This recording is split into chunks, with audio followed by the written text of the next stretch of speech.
Bien-aimés frères et sœurs en Jésus, la grâce, la paix et la miséricorde nous sont données de la part de Dieu le Père et de Jésus-Christ son Fils notre Sauveur. Amen. Pour notre méditation de ce jour, nous allons lire dans le livre de Matthieu au chapitre 10, les versets 31 à 33. Avant la lecture, nous chantons « Ne crains rien, je t'aime, je suis avec toi ». C'est dans Chant de victoire le 226. Ne crains rien, je t'aime, je suis avec toi. Promesse suprême qui soutient ma foi. La sombre vallée n'a plus de terreur. L'âme consolée, je marche avec mon Sauveur. Non, non, non, non, jamais tout seul, non, jamais tout seul. Jésus mon Sauveur me garde, jamais ne me laisse seul. Non, non, non, non, jamais tout seul, non, jamais tout seul. Jésus mon Sauveur me garde, je ne suis jamais tout seul. L'aube matinière ne luit qu'au beau jour. Jésus ma lumière m'éclaire toujours. Quand je perds de vue l'astre radieux, à travers la nuit, Jésus me montre les cieux. Non, non, non, non, jamais tout seul, non, jamais tout seul. Jésus mon Sauveur me garde, jamais ne me laisse seul.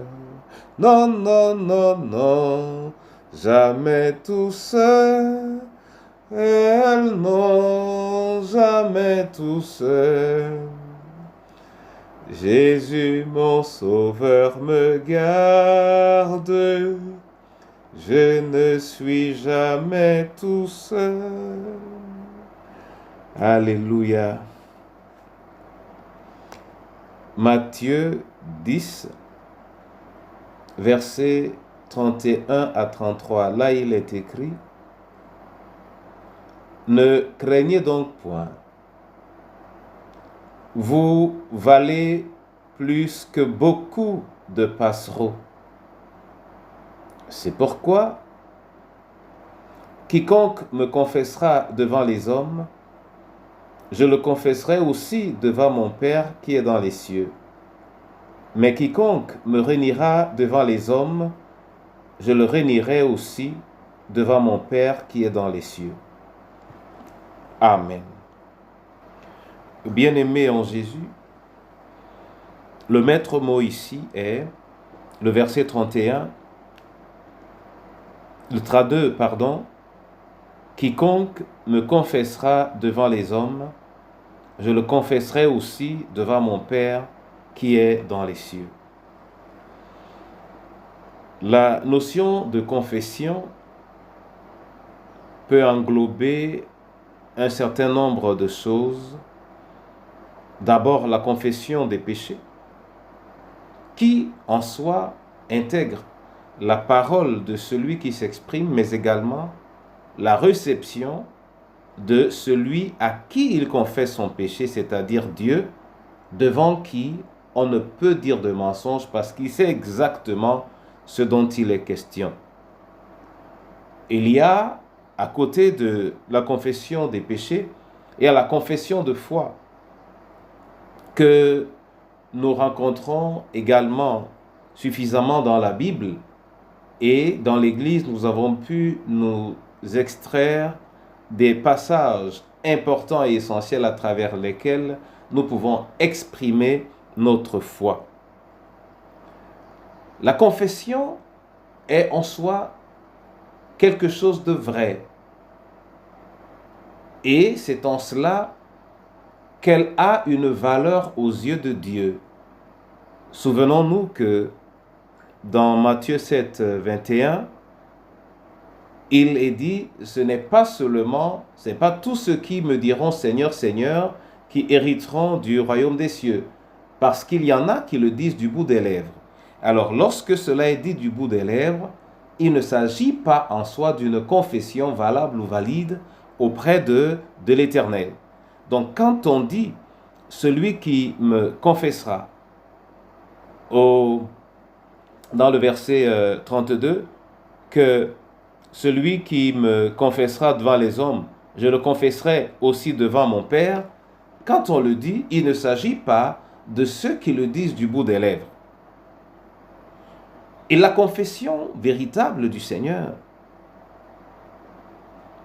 engage notre vie parce que il arrive des moments où nous confessons le Seigneur là où les gens ne veulent pas entendre cette confession. Et cela peut même nous exposer à la mort. Souvenons-nous que le verset d'avant nous disait de ne pas avoir peur. Ne pas avoir peur parce que autour de nous, il y en a qui ne seraient pas d'accord que nous confessions notre Dieu et qui sont prêts à nous punir ou à nous lapider. Il y a l'autre chose qui peut réduire notre disponibilité à confesser. Par exemple, je vole et je dois confesser le Seigneur, dire donc que le vol n'est pas bon et ceux à qui je m'adresse savent que je vole. Je n'ai pas le courage de leur dire le vol n'est pas bon de peur que l'on me dise je suis moi-même voleur. Mais un enfant de Dieu à qui il arrive de faire quelque chose de pas bien ne va pas s'engager à déconsidérer son tort. Il va confesser son péché devant l'Éternel parce que ce n'est pas bien et confesser son péché devant les hommes et confesser la seigneurie de notre Sauveur Jésus-Christ. L'exercice de la confession me rappelle cette parole de l'apôtre qui dit « L'Esprit de Dieu rend témoignage à mon esprit que je suis enfant de Dieu ». Dans la confession, il y a toujours ces deux parties, moi qui parle et le censeur, Dieu, qui reconnaît la justesse de ce que je dis. Bien-aimés frères et sœurs dans le Seigneur, pour le chrétien engagé, quand il confesse le Seigneur, il fait une action de grâce. Oui, il est en train de louer Dieu. Sa confession, c'est une acclamation du Seigneur. C'est un acte de soumission et de consécration de soi-même. La confession dont il s'agit ici est donc un témoignage, une manière de défendre sa foi contre tout ce qui pourrait nous empêcher d'exprimer notre identité et notre appartenance. C'est donc être prêt à subir la hargne des anges du malin qui ne veulent pas que le Seigneur soit confessé. Notre confession est plus profondément un engagement et une manière de vivre conformément à notre foi. Cette parole qui nous a donc été donnée aujourd'hui, mon frère et ma sœur, doit nous apprendre à avoir le courage de confesser Jésus. Confesser Jésus dans notre cœur. confesser Jésus face à notre péché, confesser Jésus face à nos faiblesses, confesser Jésus face à nos habitudes parfois malsaines d'aller rechercher du soutien là où on ne doit pas. Confesser Jésus, oui, devant les hommes et devant Dieu, en étant sûr que lorsque notre confession est sincère, quelles que soient nos faiblesses et nos limites, lorsque notre confession est sincère, ouverte, alors le Seigneur se souviendra que voilà un faible, mais qui a osé. Voilà un craintif, mais qui a osé, qui était prêt à supporter la rage des hommes. Alors il a droit, parce qu'il m'a confessé, il a droit d'avoir part à la place qui est réservée à ceux qui sont restés fidèles jusqu'au bout. Nous comprenons donc que celui que confesse le Seigneur n'est pas l'ami du mensonge, parce que le mensonge est à l'opposé de la confession. Et quand bien même quelqu'un aurait menti, il l'avoue, quelle que soit la honte que cela peut lui procurer, pourvu que le Seigneur soit confessé. Que la parole que nous avons partagée soit bénie et que nous soyons confessés par notre Sauveur auprès du Père à la fin des temps et même au quotidien de nos vies en Jésus notre Sauveur. Amen. Éternel Dieu Tout-Puissant, je veux te bénir et te rendre grâce pour le souffle de vie et pour ce jour. Je te bénis pour cette parole. Donne-moi le courage de te confesser en toutes circonstances. Que mes faiblesses ne limitent pas ma confession et que ma confession soit toujours approuvée et admise par toi, Seigneur. Et si je te prie pour moi-même, je te prie pour chacun d'entre nous qui partage cette parole aujourd'hui. Oh, je te prie, Seigneur, pour les veuves et les orphelins, je te prie pour nos familles. Et je veux te prier particulièrement pour ton Église, où le péché a cessé d'être confessé et reconnu comme un mal. Et où, Seigneur, il est devenu rare que tu sois confessé. Dans notre repentance profonde et dans la proclamation de notre témoignage, afin de défendre ta parole, afin de défendre l'Évangile. Réapprends-nous à te confesser. Réapprends-nous à vivre conformément à notre foi. Au nom de Jésus-Christ, notre Seigneur et Sauveur, qui nous a appris à te dire en tout temps et en tout lieu, notre Père qui es aux cieux, que ton nom soit sanctifié, que ton règne vienne, que ta volonté soit faite sur la terre comme au ciel. Donne-nous aujourd'hui notre pain de ce jour. Pardonne-nous nos offenses, comme nous pardonnons aussi à ceux qui nous ont offensés.